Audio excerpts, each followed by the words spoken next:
Node.js qui va changer de site web, ainsi que WXT qui est un framework pour les extensions Chrome. C'est parti pour les actualités de la semaine du lundi 4 mars 2024. C'est parti. Bonjour à tous, c'est Brian de DevTheory, la chaîne pour devenir et rester un bon développeur JavaScript. Donc aujourd'hui on va commencer par parler de WXT, qui est un projet que je ne connaissais pas, en même temps je ne fais pas beaucoup d'extensions de Chrome, mais là je viens de découvrir ça et je trouve que c'est un super projet donc pour commencer une extension Chrome, puisque c'est super simple. Donc en fait voilà, c'est le contexte d'Extension Framework, donc un framework pour les extensions de navigateur, ici pour Chrome surtout, qui va gérer en fait pas mal de choses de base, et c'est surtout cette petite vidéo qui m'a convaincu. Donc on va commencer par écrire donc la commande wxt init et ensuite le projet qu'on veut init, donc ça c'est le projet d'exemple. Et ce qui va se passer après, c'est qu'on va nous proposer différentes choses, notamment le framework que l'on veut utiliser, donc par exemple Vue, React, Svelte, le package manager, npm, pnpm ou yarn, et ensuite donc on va pouvoir installer le projet directement. Donc une fois que le projet est installé ici, voilà, vous voyez qu'il s'installe, et bien après il va l'ouvrir avec VS Code, et ensuite il va lancer la version de développement du projet. Et donc pour ce faire, il va faire un WXT de dev, en fait la commande de dev tout simplement, ce qui va ouvrir donc un nouveau navigateur, et ce navigateur là il aura une seule extension qui est l'extension que vous êtes en train de travailler actuellement, et vous voyez que c'est de base géré avec Vue.js en fait, et ça aurait pu être via React, via Svelte ou autre chose. Et de base il va y avoir du hot module reloading, donc à l'instant où vous modifiez un petit mot, et bien ça va également le modifier directement dans l'extension, avec le petit 2 ici est apparu. Et donc voilà, j'ai trouvé ça super convaincant comme démo. Je pense que si jamais je devais commencer une extension Chrome, et bien clairement j'irais sur WXT. Autre nouvelle cette semaine, c'est Vercel qui ajoute de nouvelles fonctionnalités pour la gestion des attaques sur vos sites web, notamment des attaques DDoS, donc le fait qu'il y ait énormément de requêtes vers votre site web. Et en fait, ils ont implémenté cette nouvelle fonctionnalité qui s'appelle Attack Challenge Mode, qui fait en sorte que si vous l'activez, eh bien il y aura en fait un petit challenge qui va être fait par votre navigateur pour voir en fait si vous êtes réellement un humain ou non. Et donc ce petit challenge-là, il va durer entre 1 et 3 secondes, et ensuite vous allez être redirigé vers le site web, vers votre site web. Donc ça arrive qu'une seule fois quand l'utilisateur arrive sur votre site web. S'il arrive dessus un autre jour, ça va pas le refaire, parce que ça va être le même navigateur. Donc ça arrive qu'une seule fois pour la durée de vie donc de l'utilisateur, et ça permet donc de réduire énormément les attaques DDoS. Alors dans cet article-là et également sur Twitter, ils disent que ils ont déjà fait pas mal de choses concernant les attaques DDoS, mais qu'il y a toujours des moyens donc de bypasser un peu tout ça. Et donc ça, c'est une sécurité en plus qu'il conseille de mettre à l'instant où vous voyez en fait que vous commencez à avoir une attaque DDoS. Donc vous activez ça au moment où vous commencez à voir qu'il y a un spike au niveau du trafic, et donc ça va beaucoup plus mitiger en fait cette arrivée de trafic là, et vous n'allez pas devoir donc payer pour ce trafic supplémentaire, sachant qu'il y a également tout un tas maintenant de fonctionnalités au niveau du paiement. Vous pouvez mettre une hard limit au niveau du paiement, ce qui fait en sorte que vous n'allez pas payer plus si jamais il y a ce genre d'attaque en plus qui va arriver, mais vous pouvez également le laisser activer tout le temps, et il marchera tout le temps, donc à l'instant où comme sur certains sites web où de base il y a ce genre de fonctionnalité, mais que c'est Cloudflare qui met ça en place, et bien là c'est la même chose mais via Vercel tout simplement.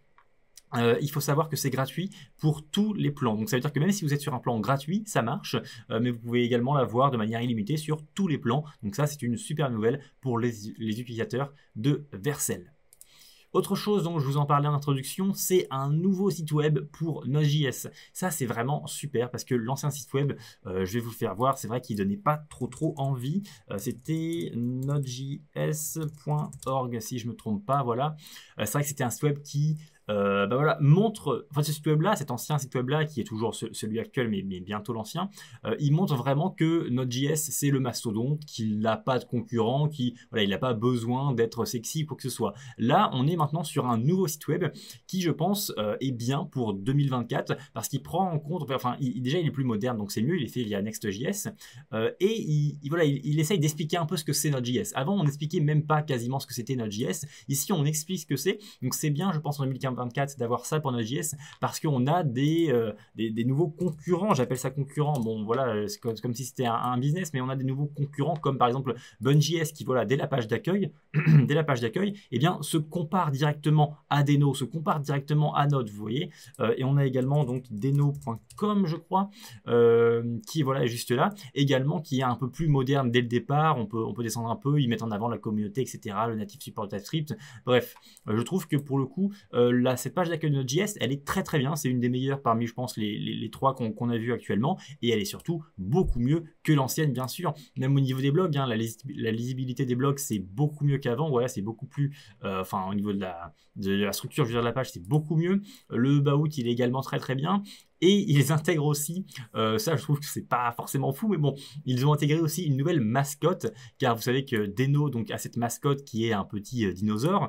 On a également Bun.sh qui a une mascotte qui est ce Bun, hein, ce ravioli chinois qui est juste là, qui est très sympa.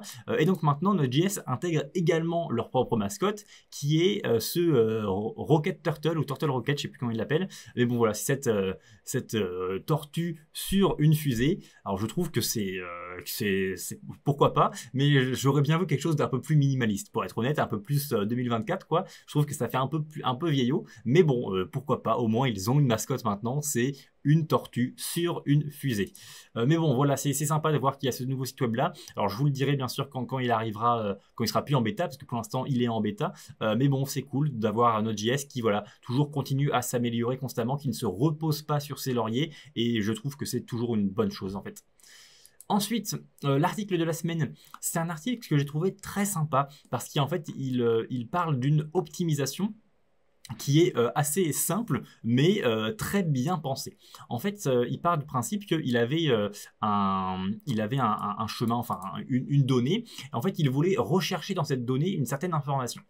Et donc, il avait le choix de commencer par le début ou par la fin. En fait, on peut commencer par le début de la donnée et voir si au bout d'un moment on arrive à trouver l'information, ou commencer par la fin et remonter en fait le flux de la donnée pour voir si on trouve l'information que l'on veut. Et donc, il a fait une optimisation que je trouve très intéressante, c'est le fait d'utiliser promise.race. Promise.race, c'est en fait une opération qui va permettre de lancer plusieurs promesses à la fois en même temps, donc en parallèle, mais en fait, elle va s'arrêter, le promise.race va s'arrêter au moment où la première promesse est résolue. Donc à l'instant où la première promesse est résolue, eh bien les autres résultats, on s'en fiche. On va simplement prendre le résultat de la première promesse qui est résolue. Et donc de cette manière-là, il va pouvoir lancer ces deux recherches, l'une qui va commencer par le début de la data et l'autre qui va commencer, via ce troisième argument ici, par la fin de la data. Et donc on va pouvoir avoir une optimisation dans le sens où on va trouver la donnée le plus rapidement possible, parce qu'en fait on commence à la fois au début et à la fois à la fin. Donc si elle est plus proche du début, bah, c'est la première opération qui gagne la race et donc on récupère la duration. Et si c'est plus près de la fin, eh c'est la seconde opération qui gagne la race et on récupère également la duration plus rapidement. Donc ça, c'est vraiment super. Et en plus de ça, il a combiné ce promise.race à une très bonne pratique qui est le fait d'utiliser un abort controller. Alors, ça ne marche pas sur toutes les promesses, hein, ça marche sur certains types d'opérations, mais ici, ça marche. Donc, le abort controller, c'est quoi? C'est le fait de créer un contrôleur qui va pouvoir en fait s'intégrer à certaines promesses, à certaines opérations.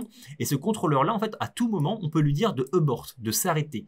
Et donc, en envoyant le signal de ce contrôleur-là à certaines opérations, eh bien, en fait, on dit à ces opérations le moment, si jamais, elles doivent s'arrêter. Donc, à l'instant où on fait un abort, eh bien, on envoie un signal d'arrêt à ces opérations-là. Ce qui fait qu'à l'instant donc où le promise.race se finit, donc on a notre résultat de la recherche, eh bien, on va faire un abort de ce contrôleur-là, ce qui va faire en sorte que l'opération restante qui est toujours en cours, elle, eh bien, va s'arrêter. Donc là, on a deux optimisations. Une optimisation au niveau du temps de recherche, parce qu'on va commencer à la fois par le début et par la fin, et on va récupérer le premier qui est renvoyé.